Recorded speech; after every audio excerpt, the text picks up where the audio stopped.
Amigos, hoje eu vou falar com vocês sobre a presença de uma mulher insaciável que vai despertar valores adormecidos ou desconhecidos por Caim. Eu estou falando de Lilith. Eu vou falar do capítulo 5 e o capítulo 6 da obra Caim. Vem comigo e vamos a mais uma aventura na obra de José Saramago.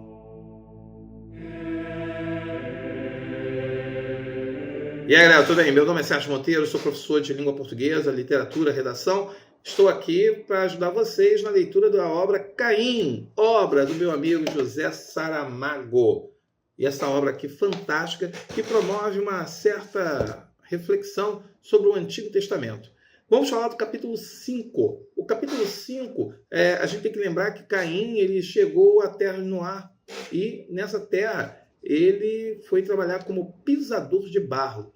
E ele chamou a atenção da mulher, que é toda poderosa, toda, no caso aí, forte, quem manda na cidade. Apesar de ter um marido, mas quem manda é ela. E isso é muito interessante porque ela é tratada como se fosse uma bruxa. Ela é a mulher que leva os homens para dentro do palácio e os homens se perdem, os homens não voltam. Então, há todo um medo por parte dos homens da figura da mulher. E o próprio marido, ele está ali, mas não é muito presente. Daí, nós teremos a oportunidade de ler o capítulo e nós vamos ver que no capítulo já começa com a Lilith levando o cara para a cama, levando Caim para a cama. E ele atende à luxúria dela, ao desejo ardente dela. Ela vai ter momentos vai dar gritos, vai ter espasmos. Tudo isso pelo jovem Caim, que nem ele sabia dessa capacidade dele, de ser implacável sexualmente. E aí, quem é que fica preocupado com essa história? O marido, Noé. Noé fica preocupado porque a mulher levava vários homens para a cama, mas eles eram descartáveis. Caim não é descartável. Caim é diferenciado. E aí Noé decide tramar uma vingança para poder matar Caim. E isso vai ser feito. Funcionários, o Caim sempre saía para dar a volta em torno do castelo, do palácio, e num desses passeios, ele vai ser atacado por um grupo de homens. Mas, lembre-se, o próprio Caim avisa, eu não posso ser morto por nenhum de vocês. E um deles fica rindo. E, de repente, quando puxa a espada para lançar e atacar Caim, a espada vira uma cobra. E os homens assustados, vendo o ocorrido, saem correndo, deixam tudo para trás. E aí o que acontece? Caim volta para o palácio e revela o que aconteceu. E a Lilith fica possessa, querendo saber quem foi que fez isso. Ora, quem foi que fez? Só pode ter sido o marido, enciumado com o papel de Caim dentro do palácio. E nesse momento, a Lilith, ela começa a ficar, vamos dizer, um tanto quanto vingativa, e ela quer matar o marido. E ela pede para o Caim matar o marido. Caim revela, né, que o nome dele não é Caim, ele é Abel, que ele assassinou o próprio irmão. E de posse dessa informação, a Lilith fala, então vamos matar o marido e nós ficamos juntos. Só que Caim sabe muito bem que ele é condenado a errar. Ele não tem morada certa, ele não tem lugar certo. E por mais que haja essa atração, por mais que haja esse desejo de Lilith de ficar com ele, ele não pode e ele sabe que não vai ficar. Até que Lilith revela que está grávida dele. E aí a gente tem que entender, lá no início, por que a Lilith tem tantos homens. Porque Noé não engravida. Noé não tem o apetite sexual de Lilith e Noé não consegue engravidar Lilith.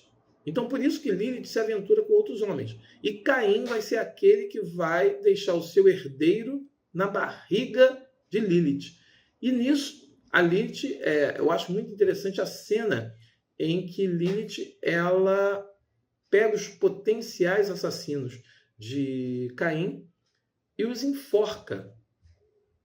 E aí é interessante que deveria ser o marido dela e ela ao lado. Só que não, ela fica no meio, o marido fica de um lado e o amante Caim fica do outro, para mostrar o prestígio de Caim junto a ela.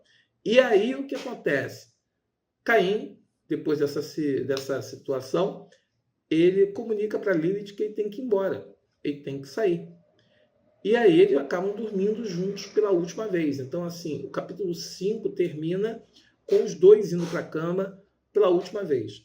Já o capítulo 6, e aí a gente entra no capítulo 6 já assim, porque tem uma certa importância, a gente tem que primeiro lembrar que Caim abandona o palácio ainda no amanhecer, né? E aí o Caim, ele vai descobrir que ele tem uma habilidade de transitar pelo tempo. Ele não segue um tempo linear. Ele vai viajar no tempo e ele vai presenciar eventos muito importantes, eventos bíblicos do Antigo Testamento. E aqui, o Caim ele vai cair numa paisagem cheia de árvores, água, bem diferente da terra de Nod, que é uma terra seca. E ele vai presenciar o sacrifício de Isaac. Quer dizer, Caim, na hora que Abraão vai matar Isaac, Caim segura a mão dele. E aí, paga-lhe um tremendo de uma bronca, um tremendo esporro. E aí o cara fala, mas eu estou fazendo isso em nome de Deus, para demonstrar que eu tenho a minha fé em Deus. E aí começa todo um questionamento de Caim, e Caim a gente tem que ver aí uma régua moral, né? Ele é assassino, matou o irmão, só que ele vai questionar Deus nessas suas atitudes, nessas provas que ele fala que são caprichos, e que quando uma pessoa em sã consciência, ela não vai questionar Deus, falando, cara, como é que eu vou matar meu filho para poder dizer que eu tenho fé? Eu tenho fé, mas eu não preciso matar meu filho. Então, é esse tipo de provocação que Saramago vai fazendo. E aí, depois de evitar, né? E aí o anjo chega atrasado, aí é interessante o diálogo, presta atenção no diálogo entre o anjo, que chega atrasado, que deveria ter Abraão, que chegou atrasado. E ele diz que foi uma falha mecânica da árvore, da asa dele. Então, essa é muito interessante. Nessa viagem, ele deixa Abraão, que volta com o filho, e ele continua a sua viagem errática. E onde ele vai parar? Na Torre de Babel. E ele começa a perguntar o que é aquilo. E aí o cara diz, né? As pessoas queriam construir uma torre muito alta para que pudessem chegar até Deus. E Deus não gostou muito dessa história. E como Deus não gostou muito dessa história, o que ele fez? Ele botou as pessoas para falarem línguas diferentes. Então, a torre está parada porque ninguém mais se entende. E aí, volta Caim a refletir. Pô, Deus vai chegar e vai falar, faz isso porque ele não quer que ninguém alcance ele. É uma questão de vaidade, é uma questão aí que não tem justificativa. E aí a torre, né, ela vai acabar desmoronando com um sopro. Quer dizer, ele sopra e a torre cai. E aí, né, ele começa aquela discussão, né? O senhor é egoísta ao ponto de fazer desaparecer, no caso, a torre. Quer dizer, a história dos homens é a história dos seus desentendimentos com Deus. Nem ele nos entende, nem nós o entendemos a ele. Daí, tantos atritos, tantas confusões, tantos problemas, porque se Deus não nos entende, ele que deveria nos entender, nós também não nos entendemos. Porque cada um acha que tem o direito de interpretar do seu jeito a palavra de Deus. E aí Saramago lança essa luz, lança essa questão para você refletir, para você pensar. Quer saber mais sobre isso? Eu estou com um curso voltado para Caim. É um curso online. Eu preparo material e eu fico lendo a obra. Isso aí, eu leio a obra com vocês. E eu vou explicando o que significa cada uma das partes, vou orientando a leitura e vou destacando para vocês o que pode ser cobrado pela UERJ. Então, se você está interessado, entra lá na Hotmart, ou melhor, você pode entrar no @do.monteiro, onde tem o link exato para você fazer o curso. Tudo bem? Então, até a próxima aula e vamos juntos nessa leitura tão impressionante e tão instigante de José Saramago. Até lá!